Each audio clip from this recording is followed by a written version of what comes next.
ലോകത്തിലെ ഏറ്റവും highest paid profession C-suite employees ആണ്.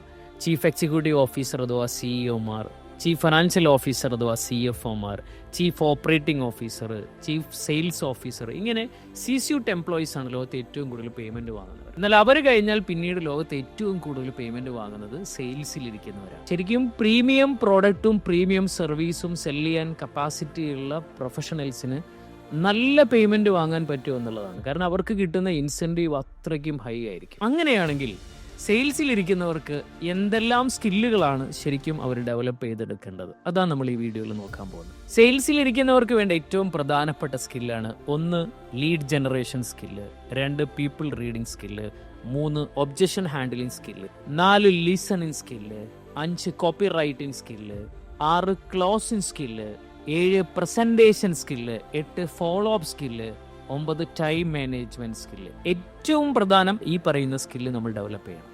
ഈ പറയുന്ന 9 സ്കില്ല് നിങ്ങൾക്ക് ഡെവലപ്പ് ചെയ്യാൻ പറ്റണം. ഈ 9 സ്കില്ലും ഡെവലപ്പ് ചെയ്യണമെങ്കിൽ നിങ്ങൾ കൺസിസ്റ്റന്റ് ആയിട്ട് പ്രാക്ടീസ് ചെയ്യണം. ഇതിനെ നിങ്ങൾക്ക് പ്രോപ്പറായിട്ട് അനലൈസ് ചെയ്യണമെന്നുണ്ടെങ്കിൽ ഇതിനെ നിങ്ങൾക്ക് റാങ്കിങ്ങിലേക്ക് കൊണ്ടുവരാം. ഒരു സെൽഫ് അനാലിസിസ് തന്നെ നിങ്ങൾക്ക് നടത്താൻ പറ്റും. ഈ പറയുന്ന 9 സ്കില്ലിനെ നിങ്ങൾക്ക് റാങ്കിങ്ങിലേക്ക് കൊണ്ടുവരുമ്പോൾ 5 റാങ്കിങ് നമുക്ക് കൊടുക്കാം. 1 bad, 2 average, good, better and excellence.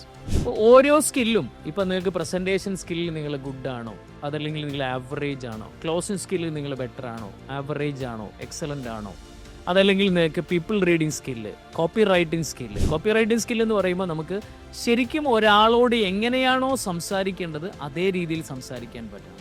അയാളെ ഉള്ളിലേക്ക് ഇറങ്ങിയിട്ട് സംസാരിക്കാൻ പറ്റുക. നമ്മൾ ഉപയോഗിക്കുന്ന വാക്കുകളാണ് കോപ്പി റൈറ്റിങ്ങിൽ ഏറ്റവും പ്രധാനമായിട്ട് ശ്രദ്ധിക്കേണ്ടത്. ഇങ്ങനെ ഓരോ സ്കില്ലും വളരെ ഡീപ്പായിട്ട് നിങ്ങൾ അനലൈസ് ചെയ്യുകയും അതിൽ നിങ്ങളുടെ പ്രസൻറ്റ് റാങ്ക് ഏതാന്ന് നോക്കിയിട്ട് അതിനെ നിങ്ങൾക്ക് വീണ്ടും ഗുഡിലേക്കും ദെൻ അത് ബെറ്റർ ആക്കിയിട്ട് ദെൻ അതിനെ എക്സലൻറ്റ് വേർഷനിലേക്ക് കൊണ്ടുവരാൻ നിങ്ങൾക്ക് പറ്റിക്കഴിഞ്ഞാൽ നിങ്ങൾക്ക് ശരിക്കും സെയിൽസ് അത്രയ്ക്കും ഇൻകം ജനറേറ്റ് ചെയ്യുന്ന ഒരു പ്രൊഫഷനായിട്ട് മാറുന്നുണ്ട്. സോ നിങ്ങൾക്ക് ആരെയും ഡിപ്പെൻഡ് ചെയ്യാതെ എന്നും നിങ്ങൾ മാർക്കറ്റിൽ അത്രയും ഡിമാൻഡഡ് ആയിട്ടുള്ള ഒരു പ്രോഡക്റ്റ് ആയിരിക്കും. ദാറ്റ് മീൻസ് നിങ്ങൾക്ക് എന്നും മാർക്കറ്റിൽ അത്രയും ഹൈ ഡിമാൻഡ് ആയിരിക്കും. ഏതൊരു കമ്പനിയിൽ നിങ്ങൾക്ക് അതിൻ്റേതായ ഒരു പൊസിഷൻ നിങ്ങൾക്ക് ലഭിക്കുന്നുണ്ടായിരിക്കും. സോ സെയിൽസ് സ്കില്ല് നല്ലപോലെ ഡെവലപ്പ് ചെയ്യാൻ വേണ്ടി ട്രൈ ചെയ്യുക. അതിലൂടെ നിങ്ങൾക്ക് നല്ല ഇൻകം ഏൺ ചെയ്യാൻ പറ്റുന്നുണ്ടാവും.